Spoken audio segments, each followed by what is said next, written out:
Guys, thanks for checking out the replay of this Writerly Wednesday chat. You can catch me live at 6 p.m. Pacific Standard Time. Joseph's here and Audra. Oh, Exit Realty Bend. I don't recognize that username. Welcome, welcome. Sharing. Thank you for sharing. Appreciate it. I'm going to have to hold. Oh, I know Bend. Right on. I've heard it's a lovely, lovely town. And I've only ever driven through it, but I've heard nothing but good things, so. Cool. Thanks for joining. Excellent. Well, I think we got a good crowd in already, so I'm going to go ahead and get started. My name is Megan. I am a developmental editor and writing coach, helping writers to refine their words, strengthen their skills, and tell the best possible version of their stories. And this evening, I am giving you all the lowdown on editors, what they do. Good, I'm glad you're back. What they do, where they are, and why they're important. Nothing, just my little intro spiel, Joseph. I haven't gotten to the good stuff yet, don't worry. But yeah, I was just about to get to the good stuff, so here we go. I thought I'd start off by talking about the different types of editors that are out there. So if someone tells you I'm an editor, if they're working in publishing, especially for a publishing house. Hi, Martina. Oh, awesome. So yeah, especially if they work in a publishing house, being an editor might not mean exactly what you think it means. So I wanted to talk about the different types of editors that I've come across in my experience with the publishing industry. So first there's the acquisitions editor, which is the person who does exactly what it sounds like. They acquire the books. So they're responsible for choosing what the publishing house is going to be publishing that season. They are meant to be sort of a curator of sorts. So they choose specific types of books in order to help a publishing house build a particular reputation, whether that's quality or genre or, other kinds of identifying things like feminist and that kind of thing. So that's an acquisitions editor. And then there are senior/executive, or sometimes they're called editorial directors.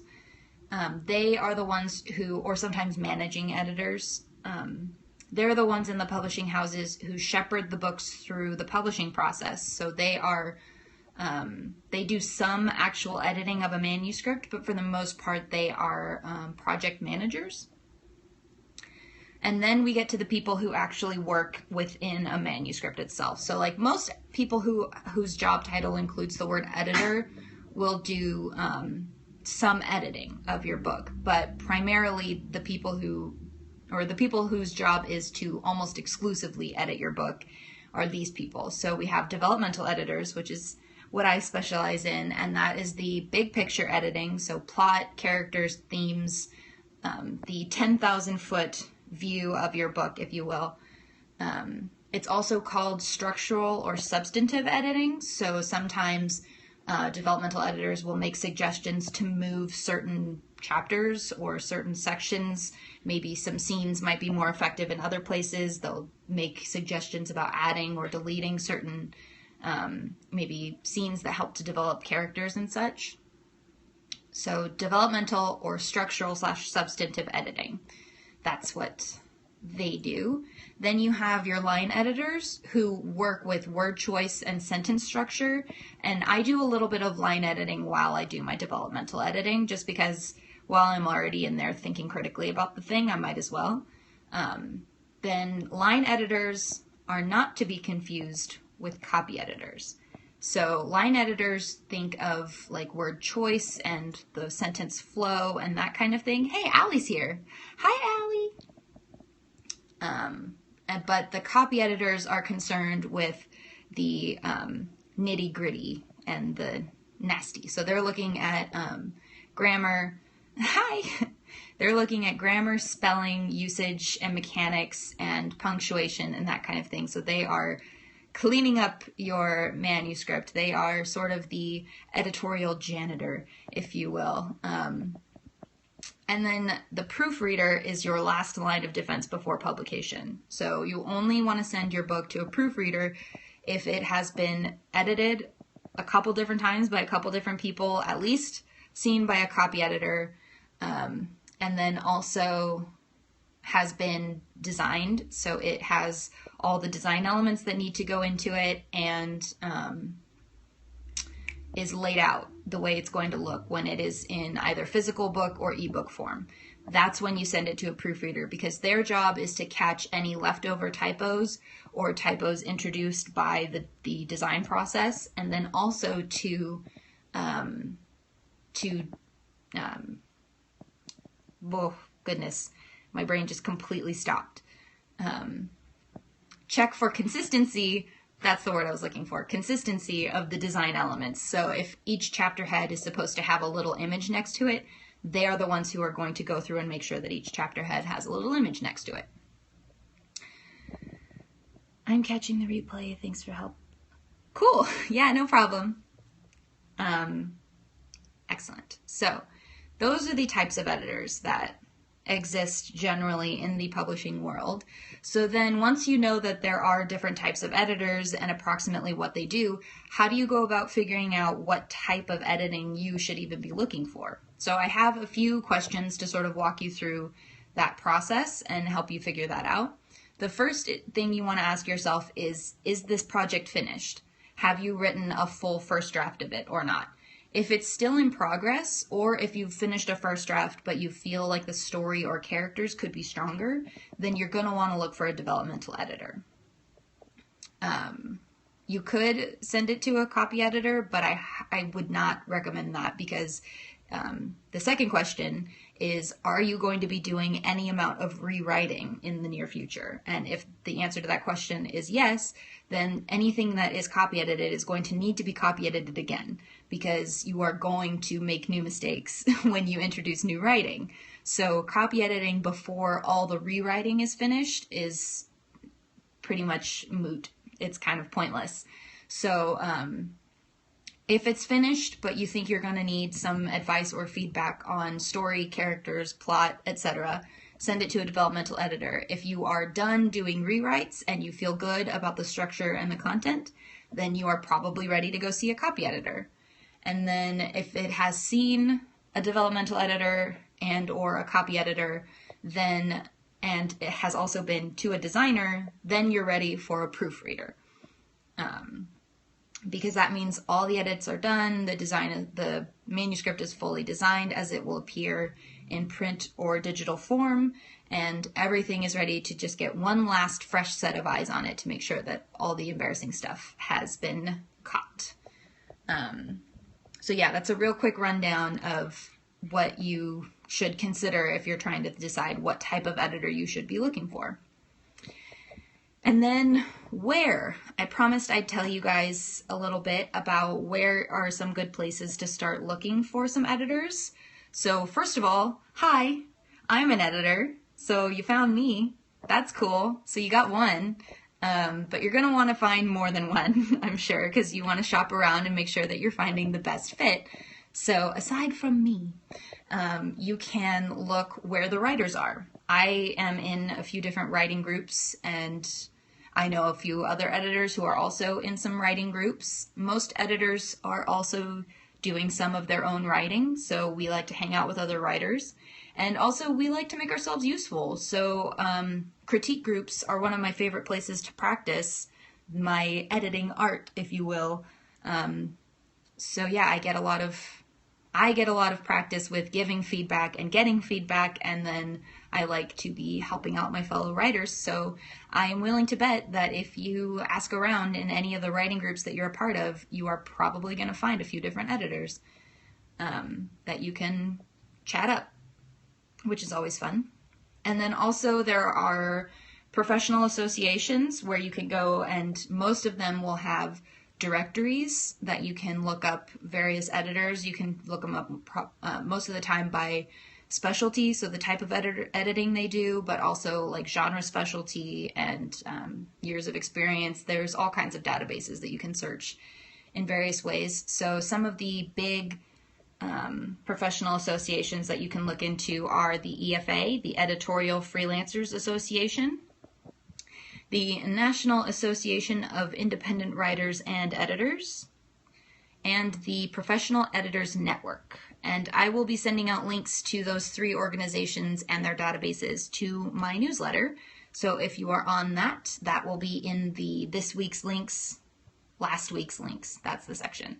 The last part of my newsletter is called Last Week's Links, and it is links to everything that I've mentioned in these Periscopes or in my blogs, and also links to these Periscopes and my blogs. I cleaned out my computer, guys. I finally have room on my hard drive, so fingers crossed I get my freaking replay situation together, because I forgot to put #save in the title of this darn scope. One of those days, guys. Just one of those days. So I'm going to have to get this replay to you guys through YouTube. But I will do that along with these links in my newsletter. So yeah. And then another place where you can look for an editor on the interwebs. Audra, I tell you, I don't know. Yeah, I got space on my hard drive finally. I got an external situation and a Dropbox situation, and I cleared out 30 gigabytes of space on my hard drive, and I don't understand how I did it, but hopefully that means I can use iMovie again, and I can get these up on YouTube for you guys. Yeah. Oh, you have no idea. But to get back to the point, the last place that I would suggest looking, like as a last resort even, would be work for hire sites. So there are sites like BiblioCrunch that are specifically dedicated to book editors and people with publishing experience and that kind of thing. I know there are a couple more that I am not remembering right now, but that's the first one that came to my head. But then there are also just general work for hire sites where you can hire freelancers of all kinds that are like Upwork. I don't know if that's still a thing. And then Elance, I think, is now called Odesk or something like that. Or you could even put up an ad on Craigslist. But the downside to all of those is that you're going to have to kiss a lot of frogs before you find an editor who is potentially going to be worth your time and money. So I would highly recommend checking out local writers groups or professional organizations, because they're probably going to have the best results right off the bat. And so now that you guys know some more about types of editors and what they do, where you can find them, and what type of editing you yourself might be in need of, I wanted to talk to you guys about why I think that quality editing is important to you and your writing. And I wanted to start off rewind and pause. I wanted to start by acknowledging right off the bat that I understand that writers are not made of gold. Believe me, I get it. I know that most of you guys are doing this on the side of part or full-time jobs. This is, a dream, but it's not necessarily paying the bills. We're not, made of money here. I get it. Believe me, I get it. But I don't think that cost is the same thing as value. So when you think about writing your book, do you think at all about what it cost you to write it? I mean, you had to put a lot of time into it, which was time that you could have been doing things that make you money. You had to, the depreciation on your computer if you used your computer, or the cost of the pens and notebooks and stuff that you used, the cost of Scrivener, that kind of thing. If you thought about it and assigned and added up all the money, I bet you your book actually cost you a pretty penny to put together. But I have never heard a writer refer to their book in dollar signs. So, if the cost of it was not a factor, then why did you do it? Well, I think most writers have written their books because it added value to their lives. Their manuscripts are on their list of their biggest accomplishments and their most prized possessions. I mean, I don't know anyone who's completed a book who was like not super proud of themselves. And you all should be. You absolutely should be. That's a major, major thing to have done. It's amazing. Like, bravo to all of you. And you should absolutely place a ton of value on that manuscript and that effort. I mean, it's incredible. So, so I guess the thing that I then wonder about is, why does all of that value get diminished to dollar signs when you start talking about pursuing the actual dream of publishing? Hiring an editor is not so much a cost as it is an investment. And I know a lot of people say to me, but I, my mom, or my friend could edit this thing for me for free. And sure, I guess they could, but then you have to ask yourself, how well trained are you, your mom, your friend in editing? How much experience do you have editing books that have then been published? How well does anyone do anything for free, honestly? Think of the last thing that you were asked to do for nothing. How much effort did you put into it? So, I mean, those are some things that you got to think about. It's important. And also, you really need to consider the fact that as much as good editing can help your manuscript, bad editing can hurt it. So you really want to make sure that you are getting what you pay for. But again, I'm not saying that cost shouldn't be a factor at all. I totally understand that unless you're a baker, you're not rolling in the dough. Abadunch. So then you have to consider, I believe I've mentioned this adage before, but there's the old saying that cost, speed, quality, you can pick any two. You can't have all three. So then you need to consider your goals. If you are self-publishing just for shits and giggles, just, to say you did it, then a cheaper, free, quick editor is probably fine. But if you are really serious about it, you're probably going to want a quality editor that might come with a higher price tag. Because you're really going to want to put your best foot forward. And you're going to want them to put their best foot forward.